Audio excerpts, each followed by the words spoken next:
YouTubers, this is just a video showing off my car, I suppose. I'm not much for showing off things, but I just want to show the world what a Varex muffler does to a Corolla. I was given a bit of money a while back. Oh, I'll do introductions first. This is a 1986 Toyota Corolla TWINCAM 16. It's a hatchback model sold in Australia. It has the blue top 4AGE. Features between 115 and 125 horsepower or so stock. What I've done to it is I've put in an exhaust. I've got a 421 extractors made by Hurricane, followed by a high flow catalytic converter running down a 2.5 inch exhaust with a 19-inch resonator just to take the buzz out of it. And on the back of it I've got a Varex muffler. Now, for the people who don't know what Varex is, it's a muffler that features a throttle body which blocks off the exhaust and runs the exhaust through a narrow bypass to take the sand out of your exhaust when you don't want it to be noisy. Now, in this car I do have one, and at the moment it's set to the off position, so it is running the my exhaust noise through the bypass valves inside this muffler. And so yeah, it's nice and quiet, or semi-quiet. Using an iPhone's decibel meter, it's doing about 95 decibels at 4,500 RPM on deceleration. So I suppose, being in Australia, that's probably illegal anyway. But you know, it sounds quiet enough. But using a remote, this remote here, if you can see it, A goes quiet, B goes loud, and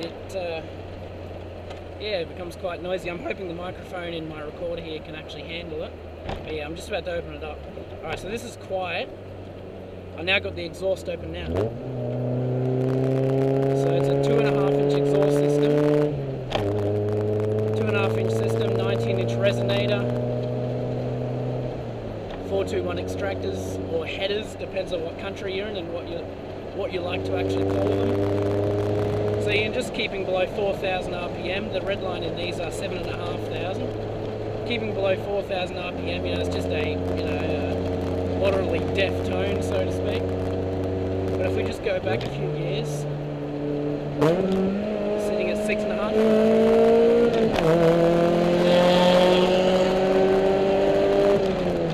Well, that was just from about 70 to 110. Now, some people say this may be a car that buzzes. As far as I can tell, it doesn't buzz. It's just a heavy, raspy, open noise that four-cylinder engines give off. Oh, there goes a backfire. But yeah, no, I thoroughly enjoy this car. As is with most 4AGEs, it has a rear main leak, which is quite common in these things. Just close it back up. Alright, so now that I don't want to race it around, it's just driving normal. The exhaust is closed, it sounds nice and quiet. Into fifth, 80 k's, cruising at 2,500 RPM, and it's quiet as anything. But if I just open it back up again, comes loud again.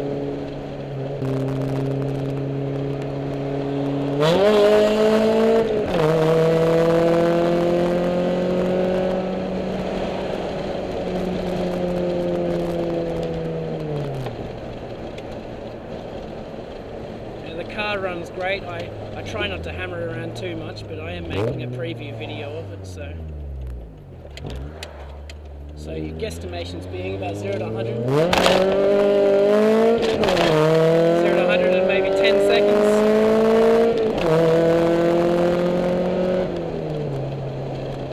And yeah, traveling 180 zone here. I think I might step it off. Oh, this is Australia. I'm speaking in kilometres an hour, I might add.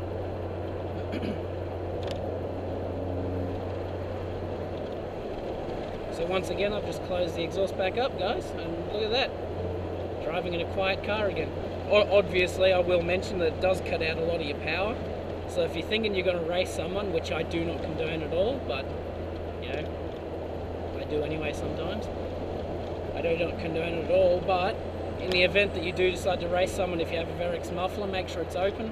When it's closed, you just lose maybe, I'm going to give it maybe 10% power. It's basically resorting back to how much power it had when the exhaust was stock. So there's your basic representation. I'm guessing that I'm going to have people say, oh, why don't you get an AE86 Trueno, a Sprinter, you know, the rear-wheel drive ones. Plain and simply being, got a V6 Wrangler beside me. Plain and simply being, they're bloody expensive. I'll explain more in a second.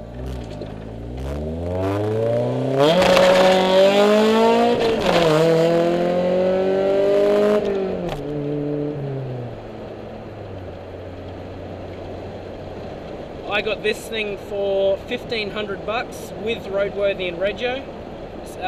I'm an ex-apprentice mechanic, so I do have some of my own knowledge in terms of working on the car, so that's a little bit of a difference.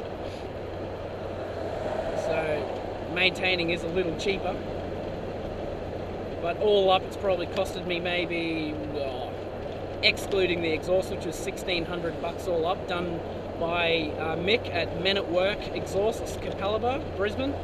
Great guy, I heavily recommend him. All up I've probably spent another $1,500 maybe on it, fixing it up, you know, just a couple of oil leaks. Yeah, I know it came with a roadworthy, but you know, Queensland's roadworthy system isn't exactly thorough. But no, it's a good car now, it runs beautifully now. I got it back up to roadworthy standard, runs great. A little more about the car. Obviously being front wheel drive, it's, you know, front wheel drive, so you can't expect too much in terms of drifting and stuff, but I'm not a drifter, so it doesn't matter. Obviously if I was in a controlled environment I'd probably enjoy it, but drifting on the public roads, that's a big feat. Not something I'm willing to do. The most I do is just accelerate hard sometimes. I'm not one of those drivers who's always going 100 million kilometers an hour around corners. But yeah, more about the car. Yeah, no, it goes very good. I would guess I've gained a 5 to 10% increase in engine power from the exhaust. That's everything else stock, except for a pod filter, but that's yeah, that wouldn't even increase engine power by 0.5% anyway, unless you had a real proper good one. I only got a cheapie. Yeah, apart from that, did my own home job on it, painted it black. Anyway guys, the car now, just to show off the difference in the exhaust.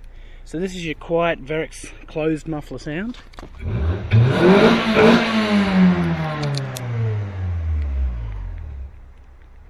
And just with the Varex open,